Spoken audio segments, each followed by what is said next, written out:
ان aunty نے کہا میں تم لوگوں کے ساتھ چلتی ہوں، ہو سکتا ہے تم لوگوں کو کوئی وہم ہوا ہو۔ جب وہ آنٹی ان کے ساتھ آئیں، ہمت کر کے وہ تینوں آگے گئیں تو وہاں پر کوئی چیز نہیں تھی، لیکن درخت کی ٹہنیاں ٹوٹی ہوئی تھیں، لکڑیاں بکھری ہوئی تھیں، اور جو پودے اور گھاس زمین پر تھی وہ اس طرح سے خراب ہوئی تھی کہ جیسے ان کے اوپر بہت بھاری چیز کسی نے گھسیٹی ہے۔ اس نے بتایا آپ دیکھ لیں، یہاں پر میں نے اس چیز کو دیکھا ہے۔ وہ لوگ ڈر گئیں، وہاں سے باہر نکلیں، اس دروازے کو انہوں نے بند کر دیا اور ماموں کے واپس آنے کا انتظار کرنے لگی۔ مغرب سے تھوڑی دیر پہلے ماموں اور ان کی مسز واپس آئیں تو ان کی بیٹی نے ساری بات اپنے پیرنٹس کو بتائی۔ انہوں نے کچھ یقین کیا اور کچھ یہ کہا کہ ہو سکتا ہے وہم ہو، لیکن کہیں نہ کہیں آئیڈیا تو ان کو تھا کہ یہ پورا گاؤں ہی ہانٹڈ ہے، چاہے وقت بدل گئے لیکن وہ چیزیں آج بھی وہاں پر اپنا بسیرا رکھتی ہیں۔ اگلے دن ماموں نے خود جا کر اس پلاٹ میں دیکھا، اسی طرح سے لکڑیاں بکھری پڑی تھیں، درخت کی ٹہنیاں، موٹی ٹہنیاں ٹوٹی ہوئی تھیں، اور گھاس اور وہ پودے سارے خراب ہوئے ہوئے تھے۔ اس رات جب وہ لوگ سوئے برآمدے میں تو ان کو لکڑیوں کے دوبارہ چھیڑ چھاڑ کی آوازیں آئیں، درختوں کی آوازیں آئیں۔ وہ اس چیز کو ایکسپیرینس کر رہے تھے۔ 2-3 دن ماموں اس پلاٹ میں جا کر چیک کرتے رہے، وہاں پر کچھ دیر چیئر بچھا کر بیٹھتے بھی رہے کہ اگر کوئی چیز ہو تو مجھے واضح نظر آئے یا مجھے محسوس ہو۔ 4-5 دن گزر گئے اس کام کو۔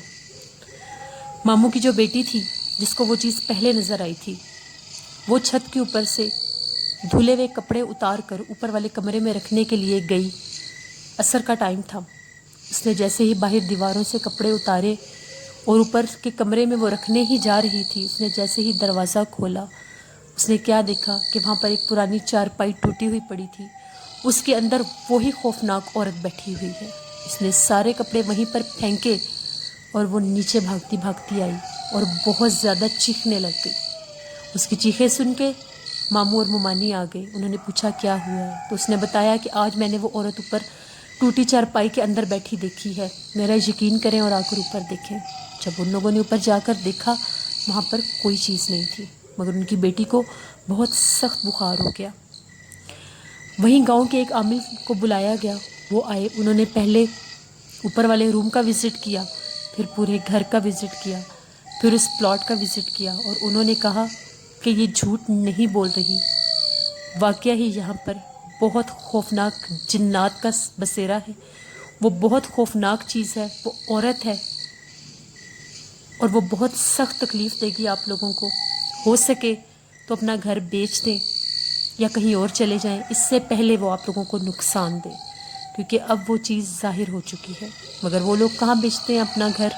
جن لوگوں نے اتنے محبت اور پیار سے اپنے گھر بنائے ہوں ان کو بیچ کر جانا آسان نہیں ہوتا، لیکن جب ایسی تکلیفیں شروع ہو جائیں تو پھر انسان کو یہ سٹیپ لے لینا چاہیے۔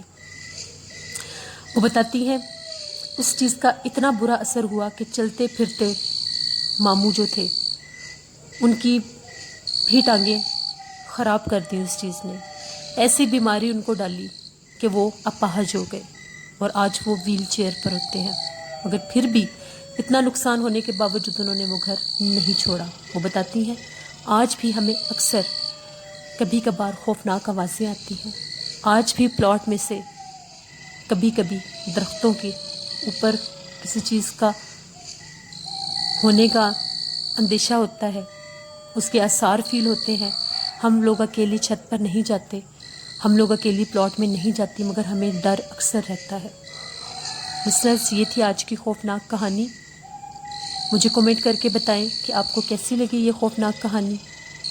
جو بھی میرے چینل پر نیو وزٹر ہیں، لسنر ہیں، ویورز ہیں، please subscribe my channel and comment also and press the bell icon. Next episode میں بھی آپ لوگوں کے ساتھ خوفناک کہانی ہوگی، اور اب میں ڈیلی آپ لوگوں کے لیے ایک ہارر ایپیسوڈ خوفناک کہانی کی لے کر آؤں گی۔ میرے چینل کو سبسکرائب کریں اور روز خوفناک کہانیوں کو انٹرٹین کریں۔ اپنا بہت خیال رکھیں، مجھے دعاؤں میں یاد رکھیں۔ Thank you for watching. اللہ نگہبان۔